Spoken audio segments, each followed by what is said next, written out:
Hey everybody, Chuck Barone. Monday, April the 10th, 2023. Another week of bedlam coming to us this week, guys. As always, just want to welcome everybody to the show. Thank you guys for your support. We really mean it. We appreciate you guys watching these videos and what you do for the show every day. We appreciate it. Markets today. Well, the market did not have a very good day today, guys. I think the market's waiting. We have a lot of data coming this week, so the market kind of just choppy. Market ending very mixed, with the Dow actually up 100 points. The S&P only up 4 points. NASDAQ actually losing 3. NASDAQ sitting at 12,084. S&P 4109 and the Dow up at 33,586. Lofty numbers for all these indexes. Not much action today in these markets. The bond market did have a little bit of action today, with the 10-year jumping 13 basis points today, 3.42%. I guess, the whipsawing in this bond market is just going to continue. The market really has no direction. So the news is, one day the news is low employment's coming down, that they think the Fed can, make different moves. They lower rates come down. Now, it looks like inflation's still here. Consumer debt rising, whatever the reason. Now rates ratchet back up. It's just whipsawing all over the place. 10-year 3.42 up 13 basis points. 2-year 4.02% up 4 basis points. Looks like everything's heading back about 4% now. Mortgage rates trickling back up after a little bit of relief for the past couple of weeks. The Federal Reserve needs to get this all in order, guys. There's too much uncertainty. The Fed can fix that, okay? And they need to. The dollar today rallies like crazy, up over 102, up a half a point today to 102.54%. Strong on the index, dollar looking good, especially against the other currencies in the basket. Dollar holding strong. As a result today, though, with the strong dollar, metals coming down a little bit. Gold losing $15.90 per ounce at $1,991.70. Silver losing just 10 cents per ounce, $24.87.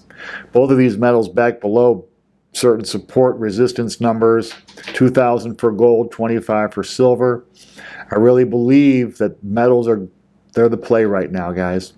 Don't let these little setbacks bother you. Look at these as opportunities to increase your hoard. I'll be talking about precious metals a little bit later in the commentary.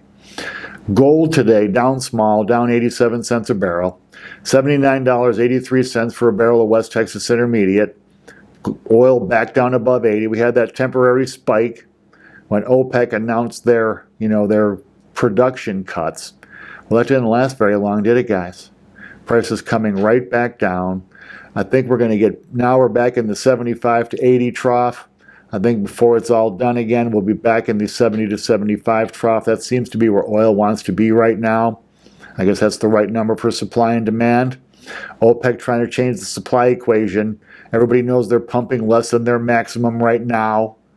How much less than maximum do they want to cut? We'll see if they even cut anything at all. A lot of times they promise these cuts, they make big headlines, and before it's all said and done, well, the cuts never actually materialize. Bitcoin today had a really nice day, man, up over $1,000, $1,019, sitting at $29,129.21. Bitcoin looking strong, man. Actually outperforming pretty much everything right now, I think. Looking like it wants to make a run at 30 grand. I think if it breaks through there, guys, we're off to the races with Bitcoin again. Interesting, and I'm happy for this. I don't own any Bitcoin myself, but I'm happy that it's rallying because I know a lot of people watching this show do own cryptos, Bitcoin included.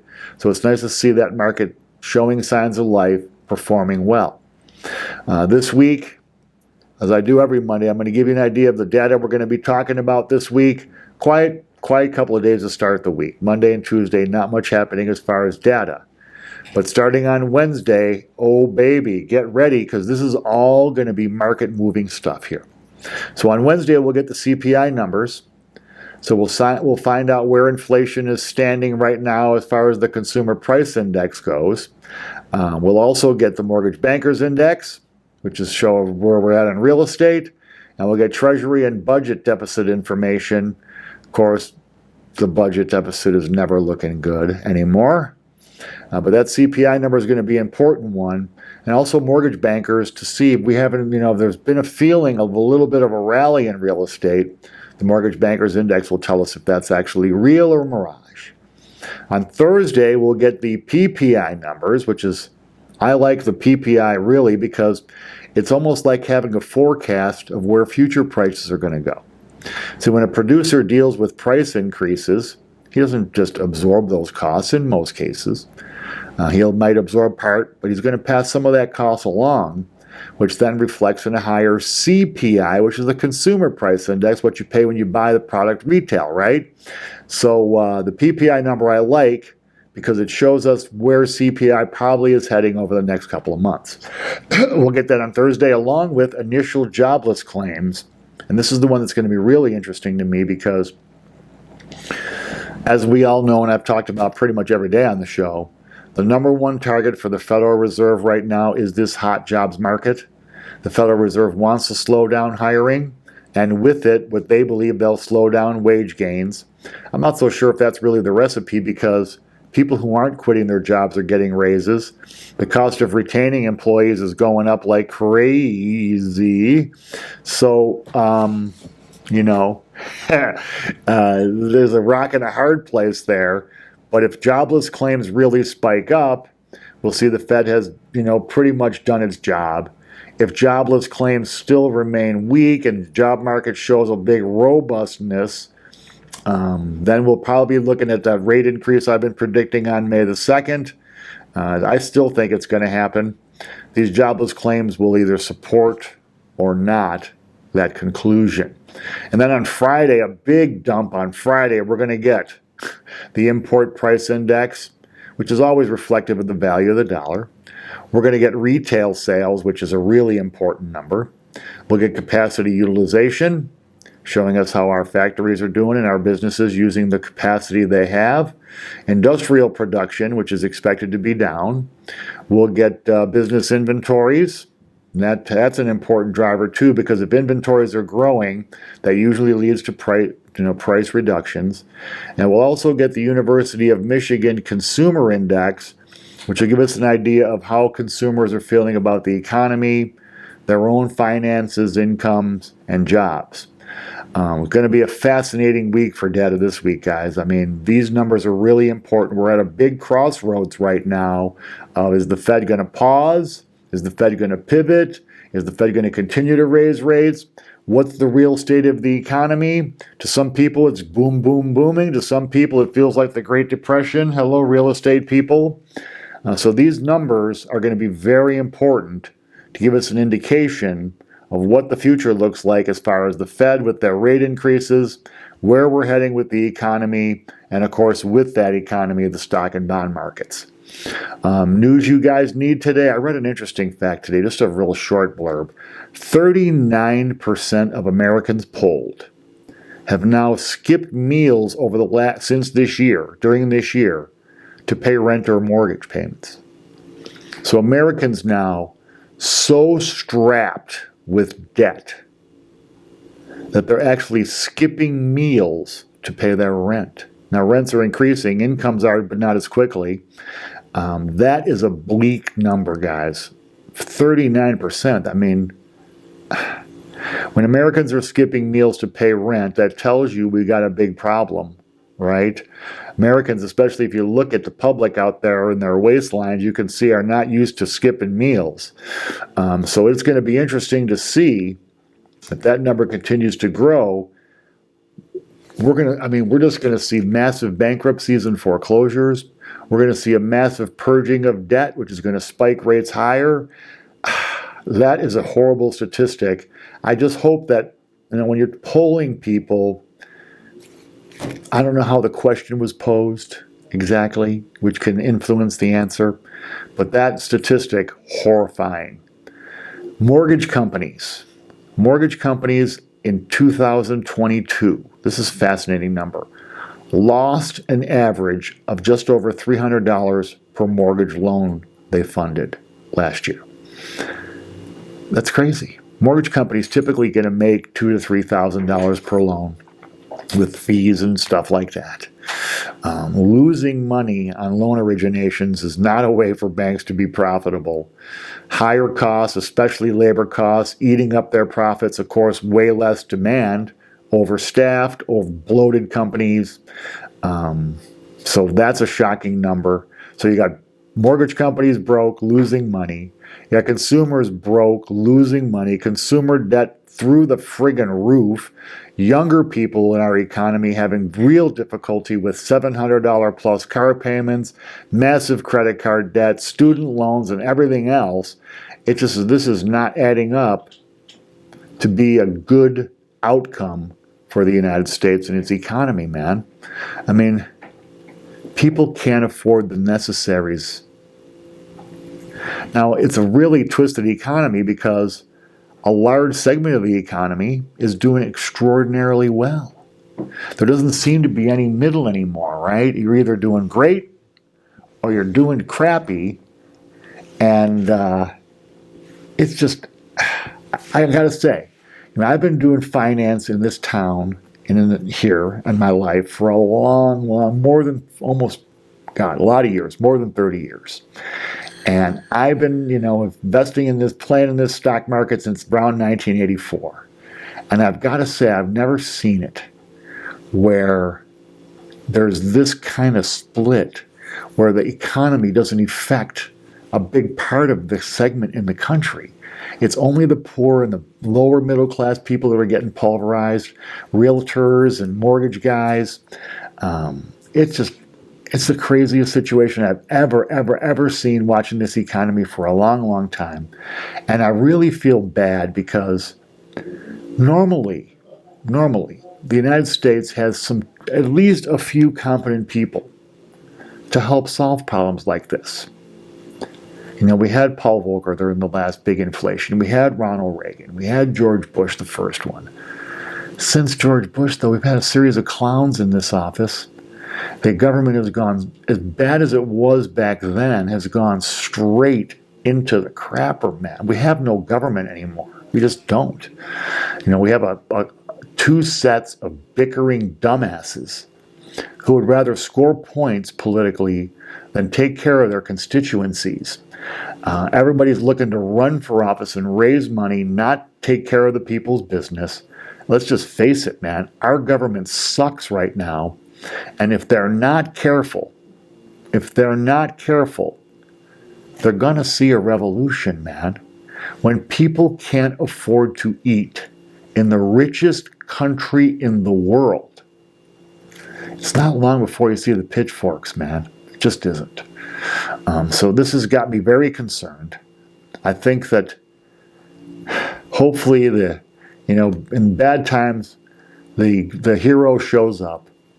1980, Ronald Reagan came and whether you agree with his policies or not, took the country out of the abyss, created a boom that continued for a long, long time until the dot-com bust, with a little bit of recessionary stuff in there, but nothing like we're looking at now.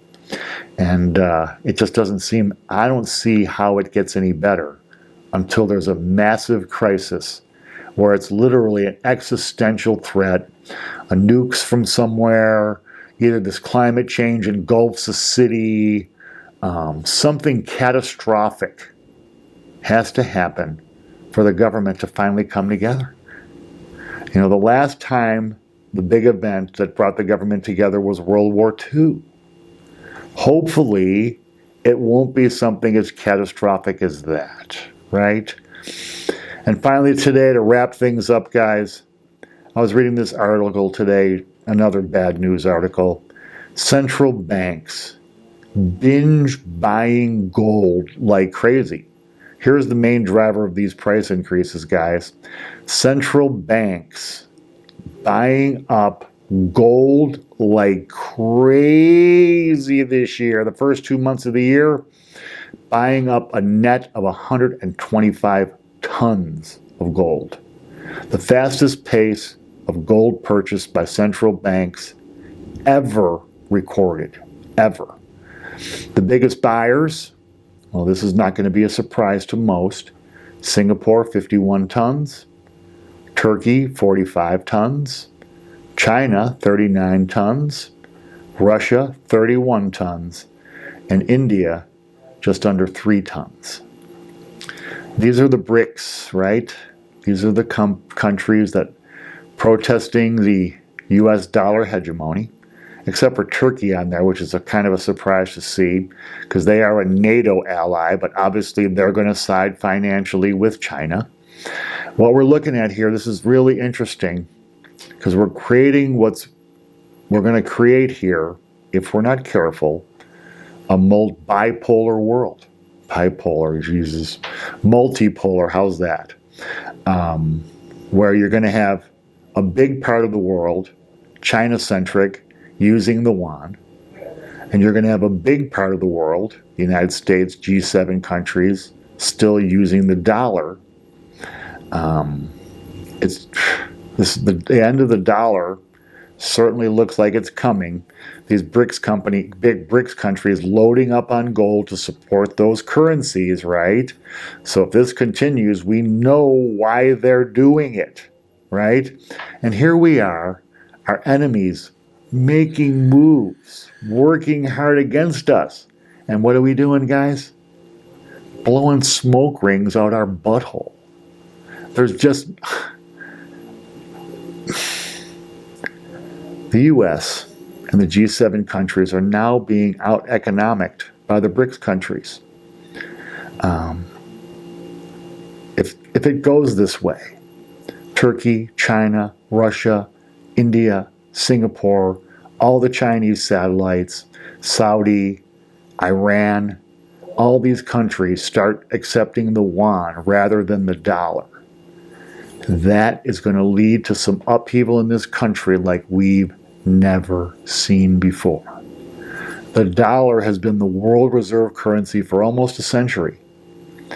When that dollar hegemony ends, the value of the dollar is going to drop like a friggin' rock. Everybody that's been hoarding dollars is going to start dumping them. There's going to be an avalanche of dollars. It would be horrendous for this country and dollar holders. And sadly, like with the last thing I talked about, we don't have a government that's prepared or even functional, but that's prepared to deal with any of this stuff. These are massive moves our enemies are making. And what are we arguing about? Abortion bills, trans kids playing sports, friggin' Trump still, and all of the stuff that doesn't do a thing to solve the real problems this country faces. I'm really getting worried, guys. You know, I've always been a big believer in America, but it seems to me like American exceptionalism is going away, and the only thing we're exceptional at now is beating up on each other, freaking out at the slightest, most minor inconvenience, behaving like spoiled, petulant children, where everything is expected to go our way every single time. Anyway, guys, I hate to be so negative all the time. It's just I report what we get here. And I'm always going to tell you guys the truth, whether it's for good or for bad. This today, all bad. And amazing, in spite of all this, the dollar rallying. Go figure, that's a puzzler. But anyway, that's it for the day, guys. We'll be back tomorrow, probably another quiet day tomorrow. But Wednesday, Thursday, and Friday, hang on tight, man. The roller coaster will be rocking. The Wall Street crazy will go to finish this week. Of course, we'll be here to bring you guys all the details. I apologize for last Friday, by the way. When I made the show on Thursday, old man brain fart, I did not consider that Friday was Good Friday and the stock market would be closed. Bond market on a short day. Oops. Well, I'm going to make mistakes, guys. Don't ever be shocked by that. I'm, certainly not genius IQ. There'll be those little blurks every once in a while. But I'm always going to give you my very best effort. Anyway, guys, we appreciate your support. We appreciate you guys watching these videos, your questions, concerns, likes, and sharing these videos with your friends. We couldn't do without you guys. We'll be back again tomorrow to bring you guys all the gory details. Until then, take care.